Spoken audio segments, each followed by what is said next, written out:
Welcome to a centering exercise.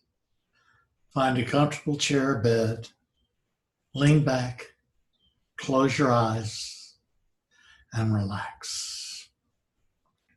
In your imagination, you're skin diving around a coral reef from a boat off the coast of British Honduras. There is no need to worry about breathing as you're projecting your kinesthetic body, but you can experience all the sensory feelings of the water.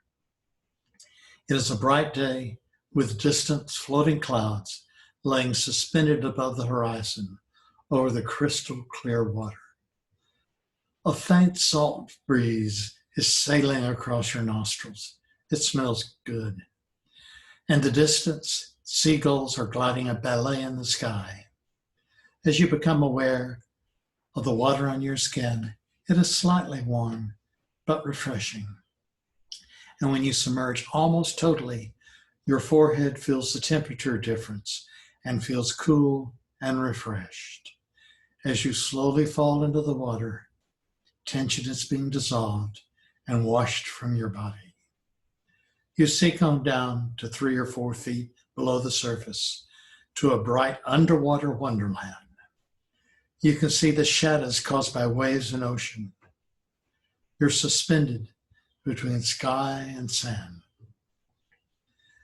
You can feel the force of the waves as they cause everything to move in a rhythmic motion. This rhythmic motion releases all tightness and tension from your body and washes it away. As I talk, and with each sound in my voice, tension is slowly being dissolved from your body. You never fight the flow. You always go with the movement and relax, floating effortlessly. You begin to see the formation of the long reef. Underwater moss is swaying in the rhythmic motion. Sea urchins outside the soft sand contours with their bright, shiny balls of spine. A few brightly colored fish swim by you, and you can reach out and stroke one, except they move away from you like opposite attractant magnets. You see a bright eye peering out of the ledge of a coral reef that flees from you as you approach. As you turn around, a flounder slides out of hiding, buried in the sand.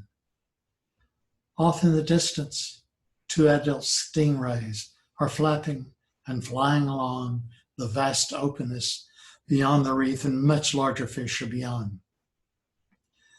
A school of brightly striped fish swim within 3 feet of your face, and another plate of neon tetrafish glisten and intersect them like a planned water ballet. A group of snails are cleaning part of the mossy coral. Underwater flowers and reeds providing hiding places for elaborate games of hide and seek.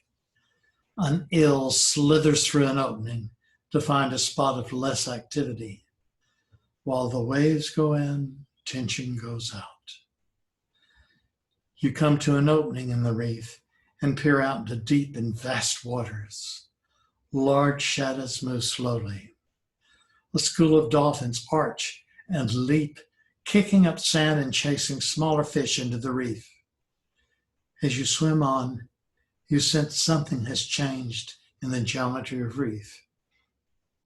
There is a large, smooth surface, which you suddenly perceive as the wreck of an old wooden boat. You swim along till you see an opening. It's a ragged, torn opening. As you peek in, small fish quickly swim out to safety. A hash is rotten through and is illuminating the inside of the ship.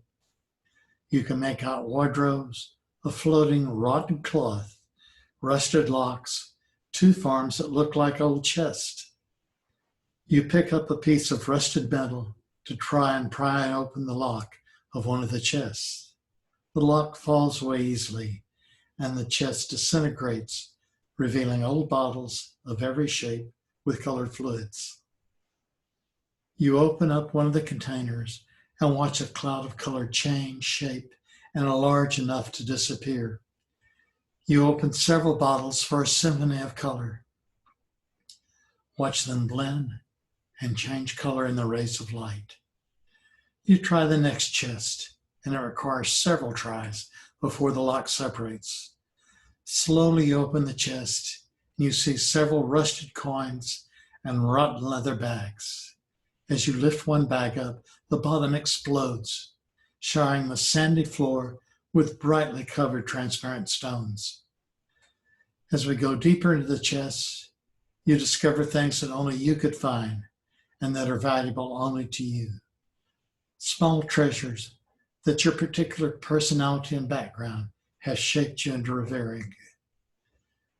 These treasures you carefully put in your pocket, and as you leave the wreck, you feel you were supposed to be there at that time. As you swim on through the schools of fish, you feel and then hear the collapse of the wreck. A cloud of sand and dust. Slowly you rise toward the surface, watching the distortions that the water makes on the clouds. Now as you break the surface, you see half sky, half water. You reluctantly get in the boat and head back to land, when whipping in your face with a strong salt smell.